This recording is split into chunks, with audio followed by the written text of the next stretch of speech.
It is time for Tuesday Morning Quarterback. Each week, CBS News special correspondent and host of the NFL Today, James Brown, drops by to let us know what is going on in the world of sports.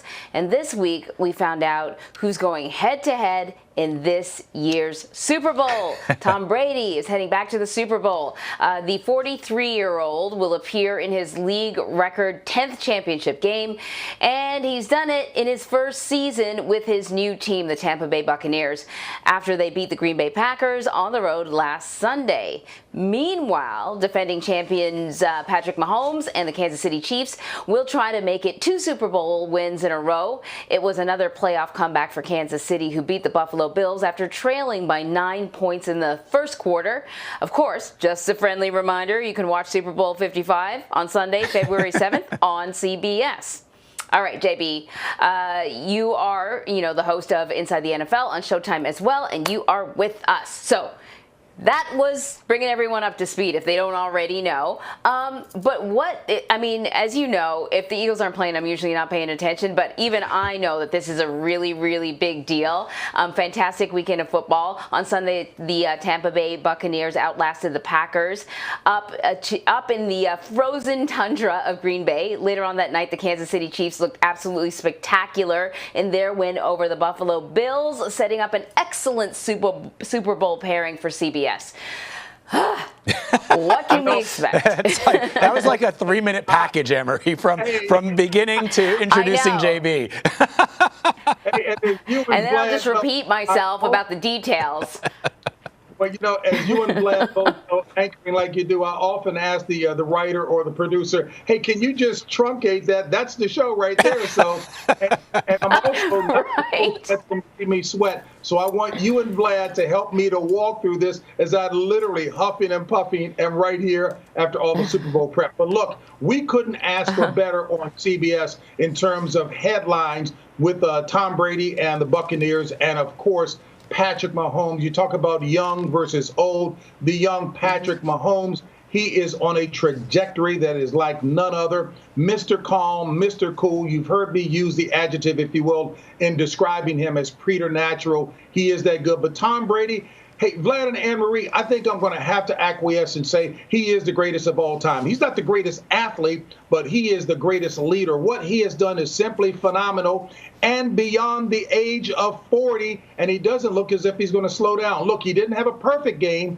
He threw 3 interceptions in the second half against Green Bay, but they got out so quickly that they were able to hold on. So now it's going to be Tom Brady, who you see there smiling, going against Patrick Mahomes. A lot more, but great storylines with 2 old coaches on the sidelines in excess of 60. Anne-Marie, before you blast me about being the ageless wonder, let me just say 2 60-year-old guys on the sidelines. That's a good thing. Go ahead. Well, so it's interesting, JB. I said to Will Brinson yesterday, speaking of age and experience, I know, and I did recognize that Tom Brady is, I don't think we need to say probably anymore. We can editorialize and say he is the greatest quarterback to ever play the game. But a lot of people are talking about young Patrick Mahomes and, the young gun, and he's, coming up right behind him in the rearview mirror. I hearkened back to Super Bowl 22 with old-timer at the time, Doug Williams, going up against John Elway, and everybody thought Elway, with that rocket of an arm, that he was going to take it, and Denver was going to win that Super Bowl. But, the old-timer sort of hung in there, the experience, the years that and let's not forget, Doug Williams started out as a Tampa Bay Buccaneer. For those who are watching who are old enough to remember, he was drafted by the Tampa Bay Buccaneers out of college. So what do you think? I mean, when you look at the two, how do they stack up, and experience versus youth and vigor? And first of all, Vlad, can I say thanks for hearing my plea to make this interactive with you and Anne-Marie so I can make sure I get through this well. But let me just say this. What a great example that you use in Doug Williams, who set a Super Bowl record with those 4 touchdowns in one quarter. He was actually injured in that game. They were about to send a backup in, Jay Schrader. He says, no, I've got this. And the rest was history in that regard. How these two stack up? Look, Mahomes, right now, everybody is thinking the Super Bowl for years to come could very well go through Kansas City because he's that good. Look, while he is tremendously gifted, He's smart. He studies. It's not all just natural, but he's a leader. He's calm in situations. Vlad and Anne-Marie, last year when they won their Super Bowl, there were the 3 postseason games that the Chiefs played in. They were down by double digits in each of those games. Big deficit, no problem, according to Mahomes. And people see that calm gunslinger attitude and demeanor that he has, which is what makes him so good.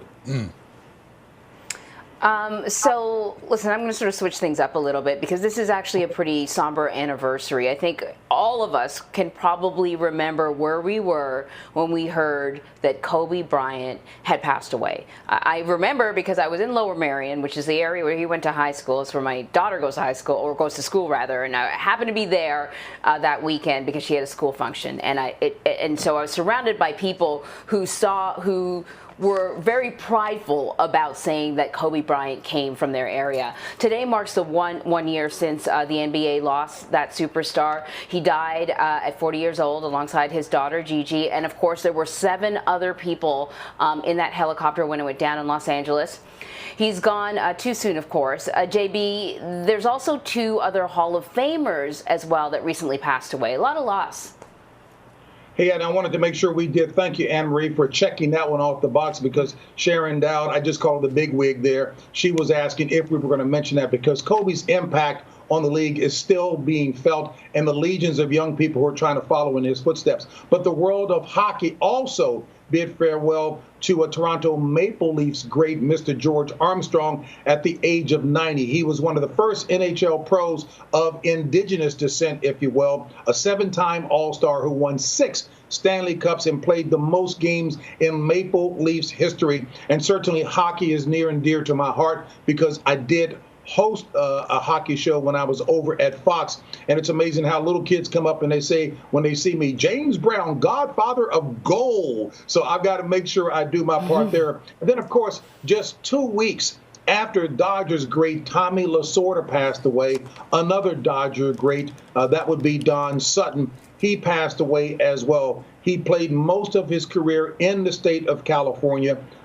Just an awesome guy, great personality that everyone loved, and had a 3-decade run in broadcasting after his days of playing for the Dodgers.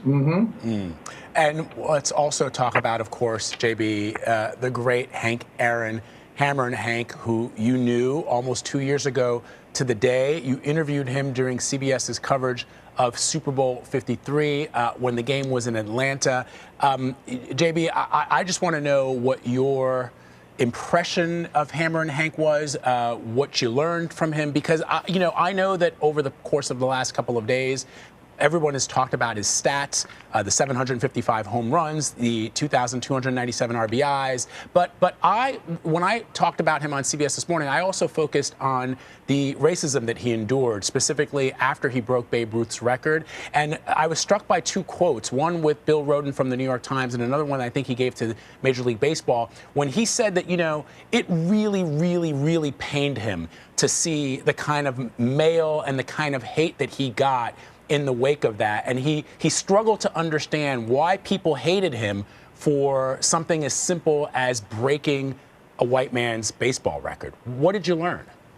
And which Alvin Patrick, the EVP with whom I've been blessed to work for a number of years, you'll hear that coming up in the tribute that I paid to him. And Vlad, I love this because I'm sure you and Anne-Marie can always go over the stats and the accomplishments of many greats, no matter the arena, who passed away. But the net for me is that Hank and his wife, Billy, when we visited them 2 years ago in their home when CBS did the Super Bowl in Atlanta, wonderful, delicate, loving man. Talk about embracing us with the typical Southern hospitality. And you mentioned about the civil rights movement. He was a reluctant participant because he told Ambassador Andrew Young, look, I'm not a great guy to be out there marching and talking. And Mr. Young told him, no, what you were doing and your preeminence in the sport truly makes you somebody that everybody will be looking up to. And let me lead to the piece, and you'll hear exactly what you talked about over the weekend by a true legend that we lost. Henry Louis Aaron was a man of few words who let his actions do all the talking. He was not as flashy as Willie Mays, or as popular as Mickey Mantle, or as smooth as Roberto Clemente, but Hank was consistently better for longer than any player who ever played our national pastime.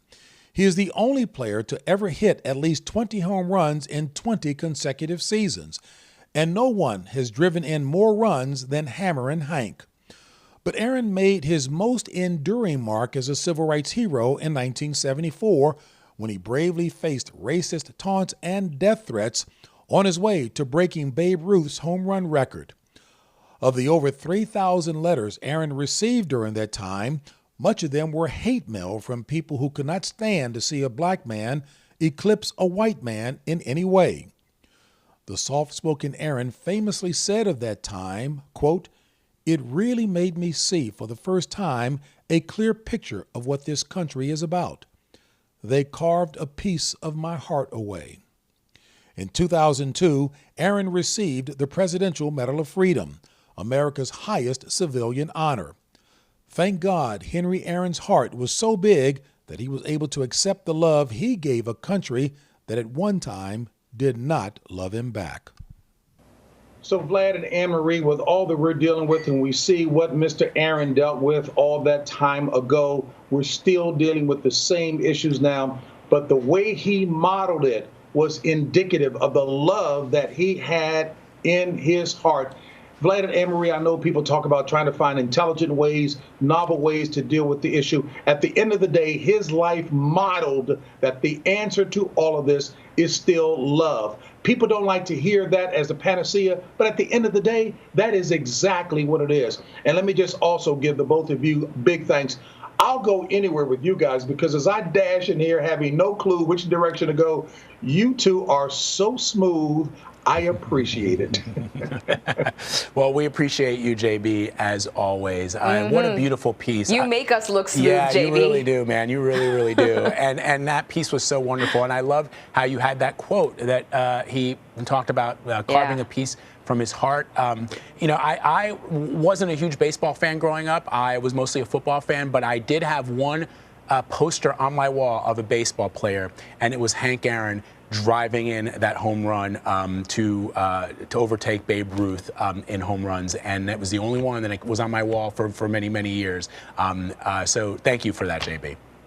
Just an awesome man, and again, many credits to my erudite EVP. That will be Alvin Patrick, who is a huge baseball fan. I don't hold it against him that he's a Mets fan, and I'm involved with the Washington Nationals.